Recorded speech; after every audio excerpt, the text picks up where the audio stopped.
me. Shout out to Apostle GMS. I'm now Allah coming to the video. Alright, the last video would cut off, but basically what I was gonna do at the end of that video, I was just gonna go back to the 40th verse and I was gonna finish it off. But the video cut off because I didn't have much space on my phone. So I'm gonna try to make this video a little bit shorter. I'm trying to keep it to about 10 minutes so that doesn't happen. So let's get right to it. 2nd Ezra chapter 13 verse 40. Those are the 10 tribes which are carried away prisoners out of their own land in the time of Hoshea, the king Shalmaneser, the king of Assyria, led away captive.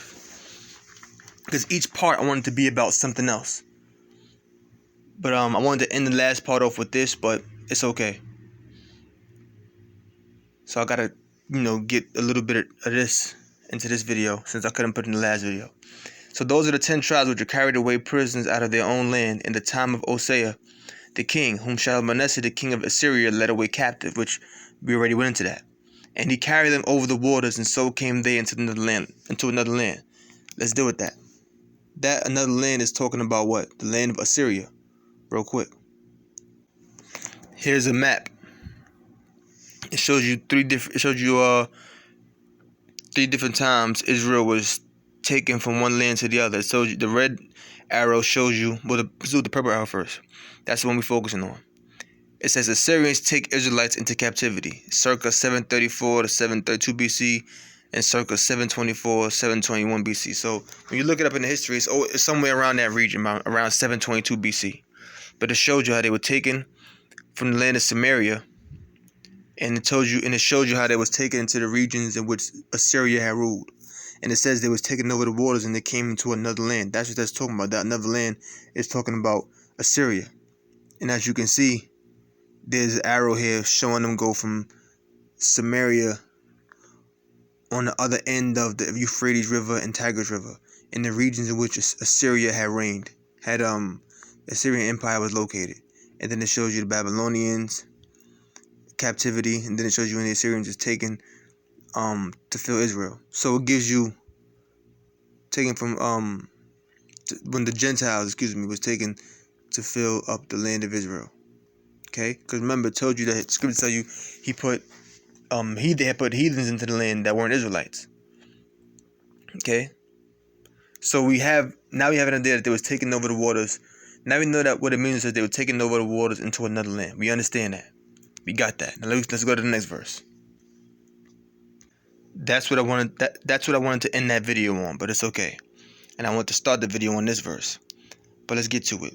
Verse 41. But they took this counsel among themselves, that they would leave the multitude of the heathen and go forth into a further country where mankind never dwelt. So among themselves they had took a counsel to say, we're going to leave the multitude of the heathen and go forth into a further country where mankind never dwelt. So after being in Assyrian captivity, eventually the time came that when they were going to leave that land, because remember, every captivity fell. Every empire had fell at some point. But it says the Israelites had made the decision to leave, and maybe I'll go into that a little bit more in another video. But kind of want to get through this. But they took counsel among themselves that they would leave the multitude of the heathen and go forth into a further country where never mankind dwelt. And it said they went to a land where mankind never dwelt. That land where mankind never dwelt is talking about the Western Hemisphere of the world. This region over here. This is the Western Hemisphere of the world. Everything on this side is the Western Hemisphere of the world.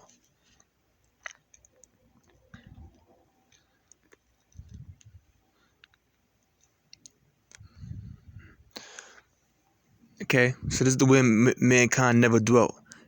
In other words, meaning mankind had not set up vast civilizations over here. Now, as we read earlier, as we went into in a previous part, we spoke about how you had the navy, Solomon's navy, that had Solomon had appointed a navy to come to the side of the world to get him various different materials. So obviously the New World was already known by the ancients before Columbus. which low will I'll probably get into that in another video. So this is the land where mankind never dwelt. This area here. This is what it's speaking of. This whole area of the Western Hemisphere is what it's speaking of. The land where mankind never dwelt. So let's keep going. Okay. Verse 42. 2 Ezra 13:42. That they might keep their statutes, which they never kept in their own land. So they said that we're going to go and we're going to keep our statutes that we didn't keep in our own land. Let's see what I'm going to do here. Do I want to go into some of the statutes? In fact, let me get into some of that. I want to read something here. It's from a website called myjewishlearning.com. Native Americans and Jews, the Lost Tribes episode. In the 8th, it says, an also forgotten historical debate by David Kaufman. In the 8th century BCE, the Assyrians, which is 700 some odd BC, dispersed the kingdom of Israel, giving life and legend to the lost tribes. And that was when they deemed, that's why they deemed them lost, because, they was removed from their land. And they're saying, well, nobody knows where they are. They're lost because they don't know who they are, not necessarily because the world doesn't know who they are, because the world knows. At least people who are in the know, people who are so-called educated, they know about the history of the lost tribes. They know who they are today. The repatriation, which repatriation means like to go back home, go back to your homeland.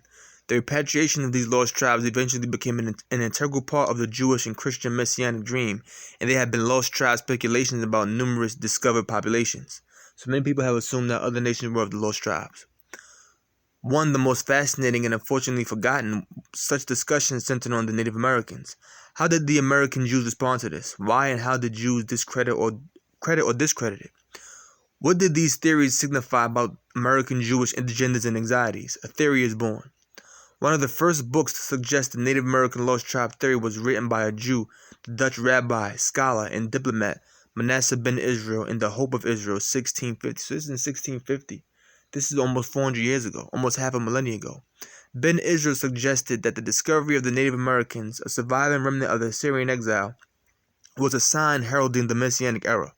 Just 1 year later, Thomas Thorogood published his bestseller, Jews in America, or Probabilities that Those Indians Are Judaical, made more probable by some additionals to the former conjectures.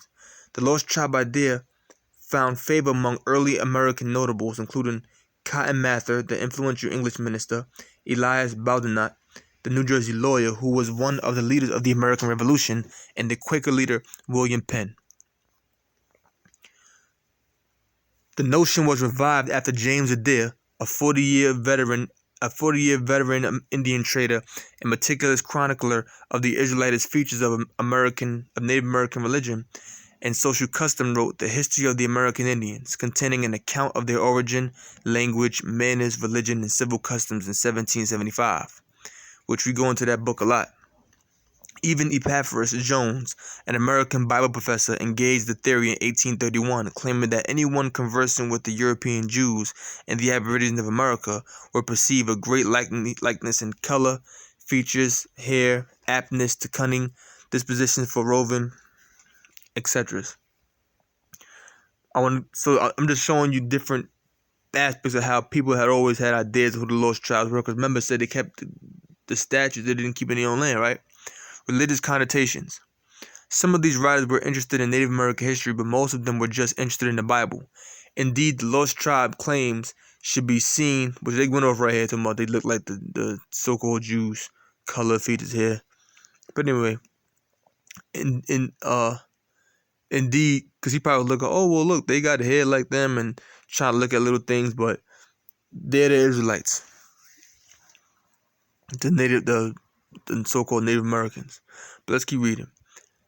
Indeed, the lost tribe claims should be seen as part of a general 19th century fascination with biblical history. Explorations of the Holy Land, flora and fauna, the geography of the Holy Land, the life of Jesus the man. Jump down a little bit. I'll keep reading. Were very much in vogue. A close identification among some 17th and 18th century Americans with the chosen people of Scripture helped Christian settlers see their colonization of New England as a reenactment of Israel's journey into the Promised Land. It also contributed to a more general religious myth-making scheme that helped define the national identity of the United States. To cite one example, in a 1799 Thanksgiving Day sermon, albeit told his congregation in Massachusetts, it has often been remarked that the people of the United States come nearer to a parallel with ancient Israel. Let me jump down a little bit. Okay. A curious incident that drew right to the point.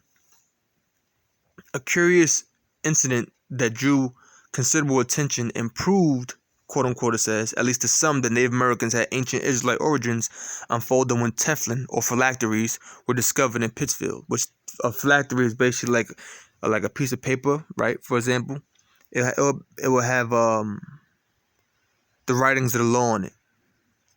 So they discovered that in Pittsfield, Massachusetts, in the early 19th century.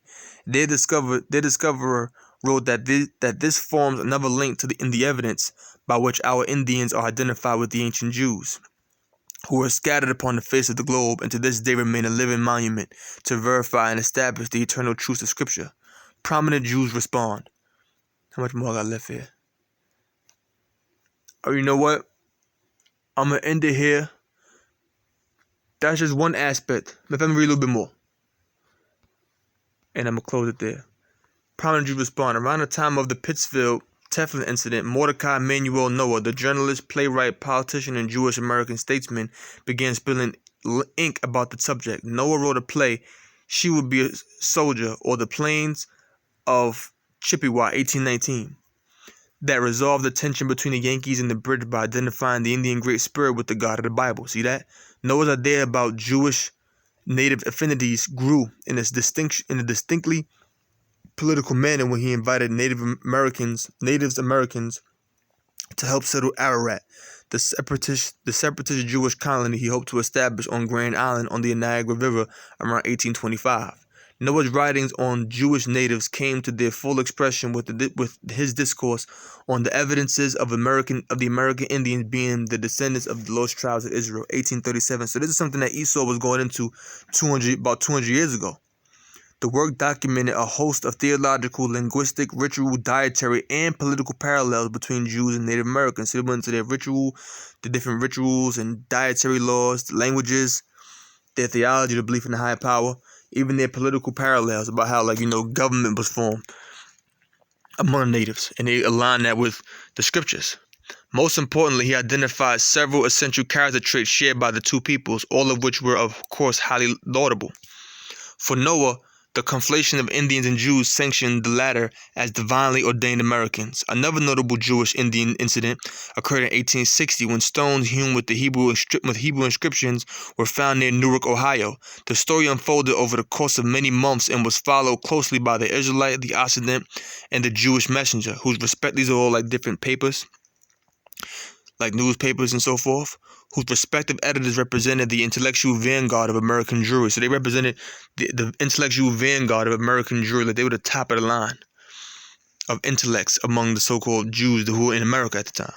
Isaac Mayer Wise, the leader of the Reform movement in America, employed philological proofs to undermine the stone's authenticity. So he's trying to find ways to say, this is not real, this is not true, because he didn't want to admit it. He rejected any connection between Jews and Native Americans, though it's notable that he bothered to engage the story at all. Isaac Leeser, a traditionalist, sided in favor of the lost tribes theory. Reviewing the relics in question, the Occident, Leeser's newspaper, concluded the sons of Jacob were walking on the soil of Ohio many centuries before the birth of Columbus. Come on, man. Come on.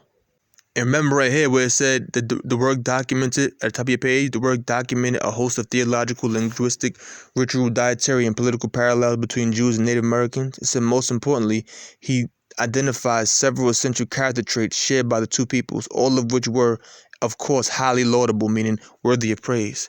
And as it said here, the sons of Jacob, at the bottom of your page right now, bottom of your video, your screen, the sons of Jacob were walking on the soil of Ohio many centuries before the birth of Columbus. So we'll get into more of it lower on the next part. So with that, I want my video to cut off. I'm going to say Shalom. Holy brother, learn something. Shalom.